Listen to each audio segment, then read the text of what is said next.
Bapak Ibu, para kadang kinasih simbah-simbah lan adik-adik, para rama suster bruder berkah dalem Gusti, sugeng rawuh wonten ing PDSK channel menika. Kados pundi kabar panjenengan? Mugi-mugi bagas kasarasan kesehatan kawilujengan tansah mengku kula panjenengan sami anggenipun kelampahi gesang ing dinten menika, lan mugi-mugi lumantar panglimbang basa Jawi waosan Injil kula panjenengan sansaya saged nggayuh iman kapitadosan ingkang leres lan mantep. Langkung-langkung anggenipun kula panjenengan bangun paguyuban komunitas gesang sesarengan sing begja rahayu, sing bahagia. Selamat berhari Minggu. Dinten menika kula panjenengan mlebet ing minggu limrah ingkang kaping 21.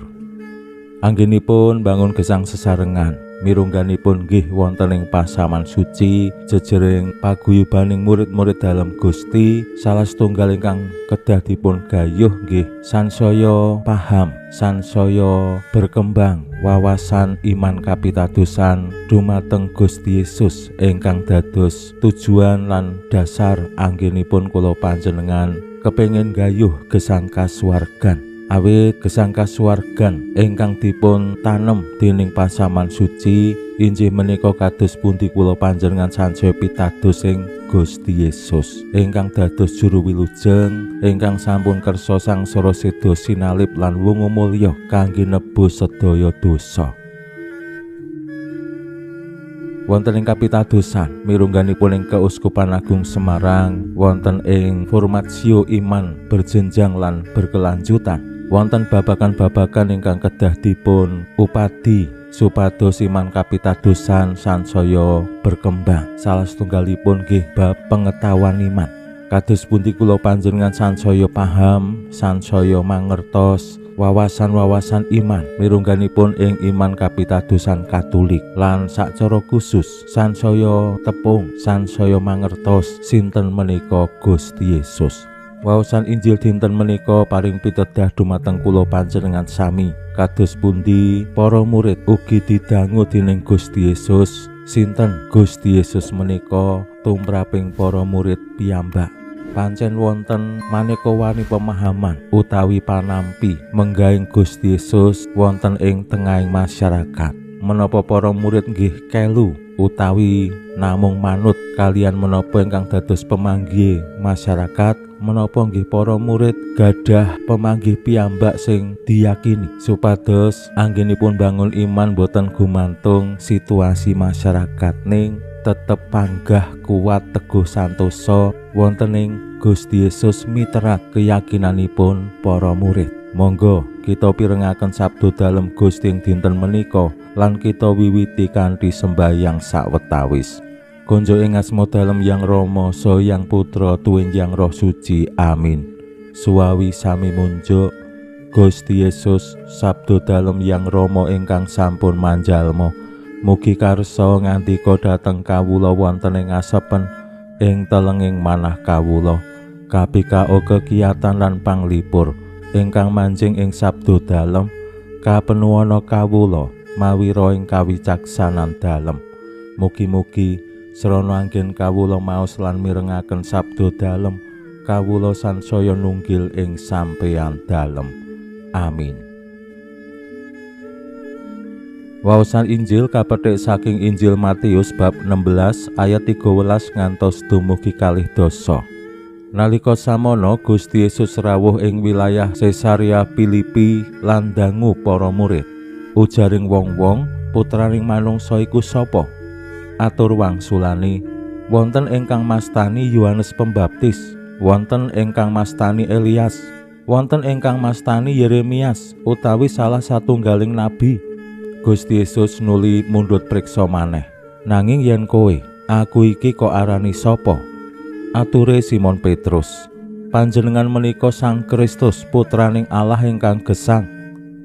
Pangandika dalem Gusti, Rahayu kowe Simon anake Yonas, awit dudu daging lan getih sing medharake iku marang kowe, balik ramaku ing swarga.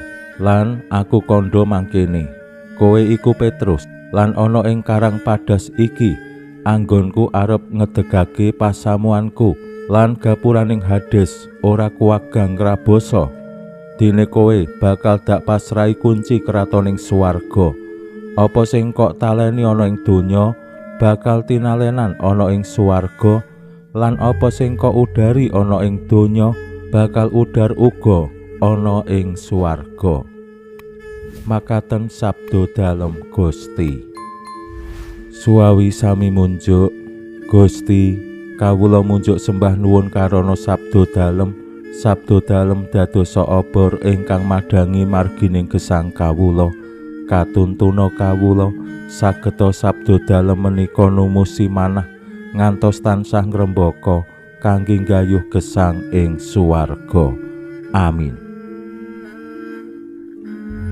Bapak Ibu para kadang kinasih simbah-simbah lan adik-adik, waosan Injil dinten Minggu menika ngetingalake kados pundi bab pengetahuan iman menika nggih penting. Gusti Yesus ndangu para murid dalem menggaing panampining tiang utawi masyarakat dumateng Gusti Yesus. Menapa para murid do ngerti, do tepung, do paham.